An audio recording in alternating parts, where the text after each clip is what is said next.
যেই দেশে মা দুর্গা, মা কালী, মা সরস্বতীকে ভগবান হিসেবে পুজো করা হয়, সেই দেশেই মেয়েদের বেচা কেনা হয়। কাউকে বিয়ের নামে, কাউকে গোলামি, আবার কাউকে সেক্স হিসাবে। राजस्थान और मध्य प्रदेश में बेटियों को बेचने का काम ऑन रिकॉर्ड। मेरे को 10,000 रुपये रोज की चाहिए। आप 4 काम कराओ दिन में या 1 रात में। এটি শুধু একটি ভিডিও না, এটি একটি সত্যি যা আপনাদের ভিতর থেকে আন্দোলিত করে দেবে। ন্যাশনাল ক্রাইম ব্যুরো রেকর্ড অনুসারে প্রত্যেক দিন 172 জন করে মেয়ে ভারত থেকে মিসিং হচ্ছেন। প্রত্যেক মাসে 5,160 জন, আর প্রত্যেক বছর প্রায় 62,780 জন মেয়ে মিসিং হচ্ছে। আর না, এদের কোনো খবর পাওয়া যায় না, আর এরা কখনো তার বাড়িতে ফিরে আসে না। আজও যদি আপনি এই বিষয়ে কথা না বলেন, তাহলে পরের নাম্বার আপনার মেয়েরও হতে পারে। जबरदस्ती करते थे, कपड़े वपड़े फाड़ दिए, हमारा बलात्कार करने की कोशिश की। কখনো ভেবেছেন এই মেয়েগুলোকে কোথায় নিয়ে যাওয়া হয়, এদের দিয়ে কি কি করানো হয়? আজ যদি আমি আপনাকে বলি, তাহলে হয়তো আপনি শুনতেও ভয় পাবেন। হিউম্যান ট্রাফিকিং, যৌন অত্যাচার, জোর করে ইন্ডাস্ট্রিতে ঢুকিয়ে দেওয়া। আর যদি সেই মেয়েটি কোনো কাজের না হয়, তাহলে তার শরীরের সমস্ত অঙ্গ বার করে নেওয়া হয় শুধুমাত্র প্রফিটের জন্য। কে আছে এদের পিছনে? কেউ তো হবে যারা এই র্যাকেটগুলোকে সাপোর্ট করছে, কেউ তো হবে যারা প্রথমবার সেই মেয়েগুলোকে বাড়ি থেকে বাইরে নিয়ে যাচ্ছে, কেউ তো হবে যে বর্ডার ক্রস করাচ্ছে, কেউ তো হবে যারা এদের কিনছে। কারা সেই লোকগুলো যারা এই দেশে থেকেই এত বড় একটা ব্যবসা চালাচ্ছে, তাও নির্ভয় নির্দ্বিধায় ঘুরে বেড়াচ্ছে? কোথায় ঘুরে বেড়াচ্ছে? আমাদের চারিপাশে। এই ভিডিওটিকে শেয়ার করে দেবেন। আর এই কথা আমি কেন আপনাদের বলছি, সেটা এই ভিডিওটি পুরো দেখলেই আপনাদের কাছে সব কিছু জলের মতো ক্লিয়ার হয়ে যাবে।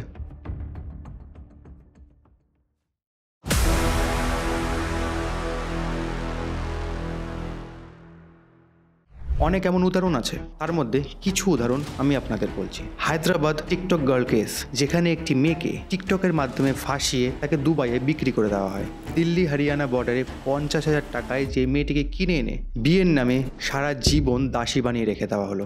যদি আপনি দ্য হিন্দু রিপোর্টের দিকে দেখেন, একটি 11 বছরের বাচ্চাকে জোর করে অন ইন্ডাস্ট্রিতে ঢুকিয়ে দেওয়া হলো। দ্য ইন্ডিয়ান এক্সপ্রেসের রিপোর্ট অনুসারে ইন্ডিয়া, বাংলাদেশ, নেপাল থেকে জোর করে হাজার হাজার বাচ্চাকে নিয়ে এসে রেড লাইট এরিয়াতে বিক্রি করে দেওয়া হয়। সেখানে অনেক মেয়েকে পুলিশ রিকভারও করেছে। तो जो औरत के पास मेरे को छोड़ के गया, वो औरत मेरा ऐसा हाथ पकड़ा था, उसका लड़की मेरा पैर पकड़ा था, वो कस्टमर मेरे पास ज़बरदस्ती बैठा था। 3 महीना मेरे को हॉस्पिटल में दिखाया। ইন্ডিয়া টুডে রিপোর্ট অনুসারে একটি মেয়েকে ফাঁসিয়ে তাকে বিয়ের প্রতিশ্রুতি দিয়ে বছরের পর বছর তাকে করা হয়। এটা তো কয়েকটা উদাহরণ মাত্র। এরকম যদি আমি সব উদাহরণ এখানে বলতে যাই, তাহলে ভিডিওটি অনেক লম্বা হয়ে যাবে। কিন্তু কারা যারা এই বাচ্চাগুলোকে টার্গেট করে, আর সেই বাচ্চাগুলো আর কোনোদিনও তাদের বাড়ি ফিরে আসে না? আমি আপনাকে একটু বোঝানোর চেষ্টা করছি যে শুরু কোথা থেকে হয়। এরা প্রথমে সেই মেয়েদের টার্গেট করে যারা পরিস্থিতির শিকার হয়েছে, যারা খুব গরিব পরিবার থেকে বিলং করে, যাদের চাকরির দরকার, যারা ডিভোর্সি, এবং যারা বাপের বাড়িতে বা শ্বশুর বাড়িতে কোথাও থাকতে পারছে না। তাদের প্রথমে চাকরির লোভ দেখানো হয়, তারপর তাদের টাকার লোভ দেখানো হয়, তারপর নকল পাসপোর্ট আর নকল ভিসার দরুন তাদের দেশ থেকে বাইরে নিয়ে যাওয়া হয়, আর কখনো কখনো বাই রোডেও নিয়ে যাওয়া হয়। আর আমি আপনাদের বলছি, এরা কখনো তার বাড়িতে ফিরে আসে না। পুলিশও কোনো FIR করে না। पुलिस के पास जाना चाहिए, तो पुलिस के पास गया, मैं कंप्लेंट करने गया, मेरे को ही अंदर कर दिया। যদি কোনো গরিব বাবা মার সন্তান যদি মিসিং হয়, তাহলে তারা পুলিশের কাছে যায়, FIR করে, কিন্তু পুলিশ তাদের বলে ঠিক আছে 1-2 দিনের মধ্যে তো ফিরে চলেই আসবে, কোনো ব্যাপার না, আপনারা বাড়ি যান, আমরা দেখে নিচ্ছি। এটা বলে তাদের পাঠিয়ে দেওয়া হয়। মিডিয়াও কোনো রকম হেলদোল দেখায় না, কারণ এদের থেকে তাদের কোনো TRP পাওয়ারই নেই। যারা মিসিং হচ্ছে তারা কোনো মিনিস্টারের বাচ্চাও নয়, কোনো সেলিব্রিটির বাচ্চাও নয়, কোনো বিজনেস টাইকুনের বাচ্চাও নয়। কারণ যারা মিসিং হচ্ছে তারা তো একটা গরিব পরিবারের, গরিব গ্রামের, গরিব মা বাবার সন্তান। তো এদের থেকে মিডিয়ার কোনো রকম TRP পাওয়ারই থাকে না। না ইন্ডিয়ান গদি মিডিয়া এদের ব্যাপারে কোনো রকম কথা বলে, না ইন্ডিয়ান পুলিশ এদের ব্যাপারে কোনো রকম কথা বলে। আর হ্যাঁ, আমি আপনাদের আগেও যেটা বলেছিলাম, এখনও তাই বলছি, যে প্রতিদিন 172 জন করে মেয়ে ইন্ডিয়া থেকে মিসিং হচ্ছে, আর প্রত্যেক বছর 62,000 জন মেয়ে ইন্ডিয়া থেকে মিসিং হচ্ছে, যারা কোনোদিনও তাদের বাড়িতে ফিরে আসছে না। এখন আপনি ভাবছেন হয়তো এদেরকে কিডন্যাপ করা হয়, কিন্তু না স্যার, এদেরকে কিডন্যাপ করা হয় না। হয়তো 100%-এর মধ্যে 10% কিডন্যাপ করা হয়, তাদের অজ্ঞান করে নিয়ে যাওয়া হয়, কিন্তু 90% মেয়েকে ফাঁসানো হয়। আর এই ফাঁসানোর মধ্যে ইনভলভ থাকে প্রচুর মানুষ। 8 साल में फिर वो लेडी मेरे को बात करी, तुम्हारी मम्मी नहीं तो मैं माँ बनूंगा, मेरे साथ में रहेगा क्या? मैं बोला ठीक है, माँ का प्यार तो मेरे को मेन चाहिए। और उसके घर पे 1 साल से उसके पास रही मैं, 1 साल उसके पास रही, 9 साल में लाकर मुंबई में कामाटीपुरा में बेचे गया, मेरे को बेच दिया। আমি ছোট করে আপনাকে বোঝানোর চেষ্টা করছি যে এরা কিভাবে পুরো প্ল্যানটাকে এক্সিকিউট করে। প্রথমেই কোনো একটি গ্রামকে টার্গেট করা হয়, সেই গ্রামেরই কিছু লোক এর মধ্যে ইনভলভ থাকে, যেমন কিছু কারাপ্ট এনজিওস আর কিছু কারাপ্ট সোশ্যাল ওয়ার্কার্স। যারা সৎ তারা নিজেদের উপর এই কথাগুলো নেবেন না। যদি সবাই সৎ হতো তাহলে ভারতবর্ষ থেকে প্রত্যেক বছর 62,000 জন মেয়ে মিসিং হতো না।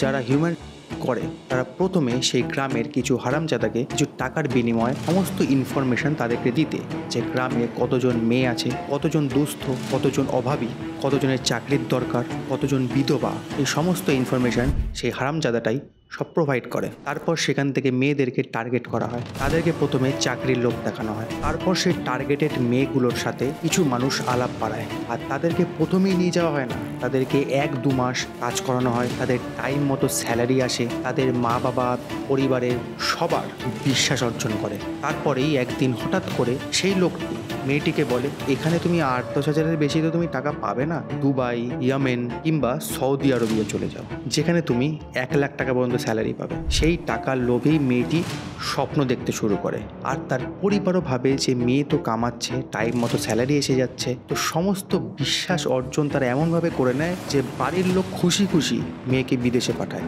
যারা এই হিউম্যান কাজ করে তারা ব্রেন ওয়াশ করতে, ম্যানিপুলেট করতে এক্সপার্ট হয়। তারা সমস্ত কিছু জানে, কিভাবে মানুষের সাথে কথা বলতে হয়, কিভাবে নিজেকে রিপ্রেজেন্ট করতে হয়, কিভাবে ব্রেন ওয়াশ করতে হয়, কিভাবে মানুষকে স্বপ্ন দেখাতে হয়, কিভাবে পুরো প্ল্যানটাকে এক্সিকিউট করতে হয়। সেভাবেই তারা মেয়েগুলোকে বাইরে নিয়ে চলে যায়, আর তারা কখনো তার বাড়িতে ফিরে আসে না। কোনো ক্ষেত্রে মেয়েগুলোর ফোন আসবে তাদের বাড়িতে 1-2 দিন, কোনো ক্ষেত্রে তো তাও আসে না। তারপর সে অসহায় বাড়ির লোকরা পুলিশের কাছে যায়, FIR করে, আর অত পর্যন্তই শেষ। পুলিশ শুধু খুঁজছি, আজ খুঁজছি, কাল খুঁজছি, পরশু খুঁজছি, এরকম করেই দিন কাটাতে থাকে, আর FIR পর FIR পেন্ডিং হতে থাকে। যদি আজ পুলিশ নিজেদের কাজ সঠিকভাবে করত তাহলে প্রত্যেক বছর এই দেশ থেকে 62,000 জন মেয়ে মিসিং হতো না।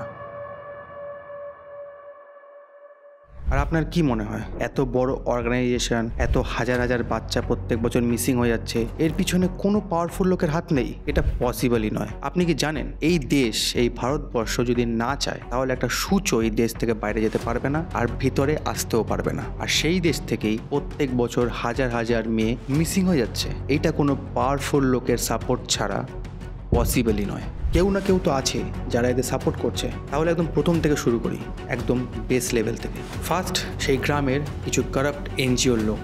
সেকেন্ড, কারাপ্ট পুলিশ অফিসার, যারা কিছু টাকার বিনিময়ে সেই অপরাধীগুলোকে ছেড়ে দিচ্ছে আর এই মেয়েগুলোর কোনো রকম রিপোর্ট বানাচ্ছে না। তারা হয়তো এটাও জানে না যে যেই মেয়েগুলোকে সামান্য টাকার জন্য যারা বাইরে যেতে দিচ্ছে তাদের সাথে পশুর থেকেও বেশি খারাপ ব্যবহার করা হয়। এই মেয়েগুলো প্রত্যেক দিন এত অত্যাচারের শিকার হয় যে তারা প্রত্যেক দিন তাদের নিজের মৃত্যু কামনা করে। আর এই পিশাচগুলো শুধু নিজের চোখে দেখতে পায় শুধুই টাকা। আর আপনি কি জানেন যেই বাচ্চাগুলো তাদের কোনো কাজে লাগে না তাদের সাথে কি করা হয়? যেই অ্যাসিড দিয়ে মৃত উটকে গলানো হয় সেই অ্যাসিডের মধ্যেই এই বাচ্চাগুলোকে পুরো গলিয়ে দেওয়া হয়। সেই কারাপ্ট অফিসার্স, কিছু কারাপ্ট নেতা আর কিছু কারাপ্ট পাসপোর্ট অফিসার্স, যারা নকল পাসপোর্ট বানিয়ে এই বাচ্চাগুলোকে বাইরে পাঠিয়ে দিচ্ছে কিছু টাকার বিনিময়ে। এটা পুরো একটা র্যাকেট রয়েছে। এমন কেস আজও হচ্ছে, ইভেন এখনও হচ্ছে। যেই মুহূর্তে আপনি এই ভিডিওটি দেখছেন সেই মুহূর্তেই কোথাও না কোথাও, কোনো না কোনো জায়গায়, কোনো না কোনো মেয়ে মিসিং হচ্ছে। কিন্তু কেউই এই বিষয়ে কোনো রকম কথা বলতে চায় না, কারণ তারা ভয় পায়। আর সেকেন্ড, তারা ভাবে যে আমি তো সেফ, আমার বাড়ি তো সেফ, তো আমার এত কিছু বলে কী লাভ। এইরকমই আরেকজন ভেবেছিল। আজ তার মেয়ে তার সাথে নেই। সেদিন যদি সেই ব্যক্তিটি অন্যের বাচ্চার জন্য আওয়াজ তুলতো তাহলে হয়তো তার মেয়ে তার সাথে থাকতো। তাই আপনিও আওয়াজ তুলুন সেই মেয়েটির জন্য যে আজ বাড়ি ফিরল না। অপরাধীর সাহস ততক্ষণই তুঙ্গে থাকে যতক্ষণ আপনি তাকে ভয় পাচ্ছেন। যেদিন আপনি তাকে ভয় পাওয়া বন্ধ করে দেবেন সেদিন সেও এরকম নোংরা অপরাধ করতে হাজার বার ভাববে। এই দেশ থেকে বাইরে নিয়ে যাওয়ার জন্য যারা ইনভলভ তাদের কিছু বৈশিষ্ট্য আমি আপনাদের বোঝানোর চেষ্টা করছি। ফার্স্ট, সেই দালাল যারা কিছু টাকার বিনিময়ে এই মেয়েগুলোকে বাইরে নিয়ে যায়। সেকেন্ড, সেই কারাপ্ট অফিসার্স যারা কিছু টাকার বিনিময়ে ঘুষখড়ি করে এই দালালগুলোকে ছেড়ে দেয়। থার্ড, কিছু কারাপ্ট উকিল যারা কিছু টাকার বিনিময়ে এরা ধরা পড়লেও এদেরকে বেল দিয়ে দেয় বা জেল থেকে বার করে নেয়। ফোর্থ, সেই এজেন্ট যারা কিছু টাকার বিনিময়ে জাল ডকুমেন্টস বানায়। তারা জানে তারা জাল ডকুমেন্টস বানাচ্ছে, তারা কোথায় এই মেয়েগুলোকে নিয়ে যাওয়া হবে তারা সব জানে, কিন্তু এই টাকার বিনিময়ে তারা সেই জাল ডকুমেন্টস বানায় আর মেয়েগুলোকে অপহরণ হতে সাহায্য করে। ফিফথ, সেই কারাপ্ট এনজিওস যাদের আপনারা নিজেদের থেকেও বেশি বিশ্বাস করেন। আপনারা মনে করেন এরা আপনাদের সাহায্য করবে, কিন্তু এরা কি করে? আপনাদের সমস্ত ভরসাকে নিজেদের অস্ত্র বানায়। তারা আপনাদের সমস্ত কিছু নিয়ে আপনাদের সেই মেয়েগুলোকে বাইরে নিয়ে যেতে সাহায্য করে। সিক্সথ, সেই বিদেশিরা যারা বাইরে থেকে পুরো জিনিসটাকে সাজায় আর যাদের সাথে শুধু টাকার সম্পর্ক। ভারত, নেপাল, বাংলাদেশ থেকে 50,000 1 লাখ টাকায় কিনে এই মেয়েগুলোকে বিদেশে নিয়ে যায়। তারপর বিদেশে নিয়ে গিয়ে এই মেয়েগুলোকেই তারা লাখ লাখ টাকায় বিক্রি করে। তারপর সেই মেয়েগুলোর সাথে কি হয় সেটি আমার থেকে ভালো আপনি কল্পনা করতে পারবেন। আর সেভেন্থ, সেই কারাপ্ট নেতা যারা কিছু টাকার বিনিময়ে এই দেশের সাথেই বিশ্বাসঘাতকতা করে। তাহলে আপনার কাছে আমার একটাই রিকোয়েস্ট, যদি আপনার গ্রাম বা শহর থেকে কোনো মেয়ে মিসিং হয় তাহলে আপনার কর্তব্য হলো সেই বিষয়ে আওয়াজ তোলা। তাতে অনেক মানুষের খারাপ লাগতে পারে, কিন্তু কারোর খারাপ লাগা কারোর ভালো লাগা এটা আমাদের কনসার্ন নয়। আমাদের কনসার্ন হলো যেই মেয়েটি মিসিং হচ্ছে সে যেন সঠিকভাবে তার বাড়িতে আবার ফিরে আসতে পারে। এই ভিডিওটিকে শেয়ার করুন যাতে এই বার্তাটি সবার মধ্যে পৌঁছাতে পারে। আর আপনাদের একটা সাবস্ক্রাইব বা একটা সাপোর্ট আমার আওয়াজকে আরও দৃঢ় বানাবে।